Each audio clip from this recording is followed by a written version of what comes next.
जोशीमठ के घरों में दरारें, दरकते पहाड़, क्या सच होने वाली है कलयुग की भविष्यवाणी। जोशीमठ का प्राचीन नाम कार्तिकेयपुर था। उस समय जोशीमठ कत्यूरी राजाओं की राजधानी हुआ करती थी। आदि शंकराचार्य जब चारों धामों की स्थापना के लिए भ्रमण कर रहे थे, उस समय उन्होंने जोशीमठ में एक शहतूत के वृक्ष के नीचे तप किया था और यहाँ उन्हें ज्योतिष ज्ञान की प्राप्ति हुई थी। जोशीमठ उत्तराखंड का पवित्र धार्मिक स्थल है, जो समुद्र तल से 2500 से लेकर 3000 से भी ज्यादा मीटर की ऊंचाई पर बसा है। खबरें आ रही हैं कि जोशीमठ लगातार धंस रहा है और इस वजह से यहाँ सैकड़ों घरों में दरारें आ गई हैं और जोशीमठ के धंसने का सिलसिला लगातार जारी है, जिस पर सरकार भी चिंतित है। ऐसे में क्या जोशीमठ और बद्रीनाथ को लेकर जिस तरह की भविष्यवाणी लोक मान्यताओं में है, वो सच होने की राह पर है? आइए जानते हैं कलयुग में जोशीमठ को लेकर क्या भविष्यवाणी है। क्या बद्रीनाथ के दर्शन कलयुग में श्रद्धालु नहीं कर पाएंगे? जोशीमठ की स्थापना और धार्मिक महत्व। जोशीमठ का प्राचीन नाम कार्तिकेयपुर था। उस समय जोशीमठ कत्यूरी राजाओं की राजधानी हुआ करती थी। आदि शंकराचार्य जब चारों धामों की स्थापना के लिए भ्रमण कर रहे थे, उस समय उन्होंने जोशीमठ में एक शहतूत के वृक्ष के नीचे तप किया था। यहाँ उन्हें ज्योतिष ज्ञान की प्राप्ति हुई थी, इसलिए जोशीमठ को ज्योतिर्मठ और ज्योतिष पीठ के नाम से जाना जाता है। यहाँ शंकराचार्य जी ने भगवान नृसिंह की एक मूर्ति भी स्थापित की थी, क्योंकि जोशीमठ को भगवान नृसिंह की तपस्थली भी मानते हैं। किंवदंती है कि पहले जोशीमठ समुद्र में स्थित था। जब ये पर्वत के रूप में खड़ा हुआ, तब भगवान नृसिंह ने इसे अपनी तपस्थली बना दिया। जोशीमठ का रामायण महाभारत काल से संबंध। जोशीमठ को लेकर कथा है कि यहाँ पर रामायण काल में हनुमान जी का आगमन हुआ था। लक्ष्मण जी जब मेघनाथ के शक्ति बाण से मूर्छित हो गए थे, तब हनुमान जी संजीवनी बूटी की खोज में यहाँ आए थे। हनुमान जी को रोकने के लिए रावण ने कालनेमी नामक असुर को भेजा।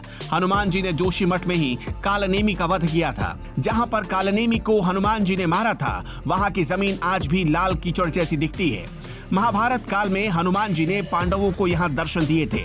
ऐसी मान्यता है कि अज्ञातवास काल में स्वर्ग यात्रा के समय पांडव जोशीमठ से होकर ही गए थे। आज भी लोग इस घटना की याद में फसल कटाई के बाद पांडव नृत्य करते हैं। जोशीमठ में कलयुग की भविष्यवाणी। जोशीमठ में स्थित नृसिंह मंदिर, जहां भगवान बद्रीनाथ की शीतकालीन गद्दी है, यहाँ मंदिर में भगवान नृसिंह की एक प्राचीन मूर्ति है। भगवान नृसिंह की मूर्ति को लेकर कई तरह की मान्यताएं हैं। दरअसल नृसिंह भगवान का एक बाजू सामान्य है, जबकि दूसरा बाजू काफी पतला है। ये साल दर साल और पतला होता जा रहा है। मान्यता है कि जिस दिन नृसिंह भगवान का पतला हो रहा हाथ टूट जाएगा, उस दिन बद्रीनाथ का मार्ग बंद हो जाएगा। नर नारायण पर्वत एक हो जाएंगे।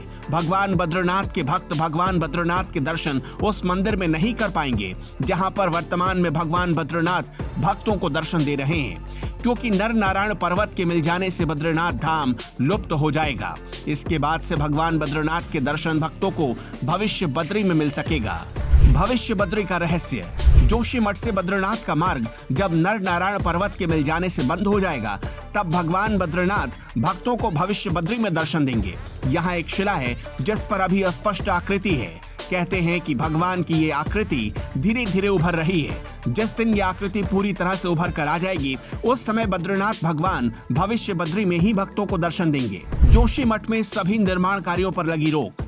जोशीमठ में भू धसाव की घटनाओं की वजह से एनटीपीसी पावर प्रोजेक्ट के टनल के अंदर का काम रोक दिया गया है। प्रशासन ने बीआरओ के अंतर्गत निर्मित हेलंग बाईपास निर्माण कार्य, एनटीपीसी के तपोवन विष्णुगाड़ जल परियोजना के अंतर्गत निर्माण कार्य और नगर पालिका क्षेत्र अंतर्गत निर्माण कार्यों पर तत्काल प्रभाव से रोक लगा दी है। साथ ही जोशीमठ औली रोपवे का संचालन भी अगले आदेश तक रोक दिया गया है। वहीं इन घटनाओं की जाँच के लिए स्पेशल टीम लगाई गई है। एसडीआरएफ, एनडीआरएफ, पुलिस सुरक्षा बल को अलर्ट कर दिया गया है। भूगर्भीय टीम और आपदा प्रबंधन ने प्रभावित इलाकों का दौरा किया है। उनका कहना है कि लगातार प्रशासन की टीम मौके पर निरीक्षण कर रही है। धर्म कथाएं के YouTube चैनल को सब्सक्राइब करें और इस वीडियो को Facebook पर देख रहे हैं तो हमें फॉलो जरूर करें। धन्यवाद।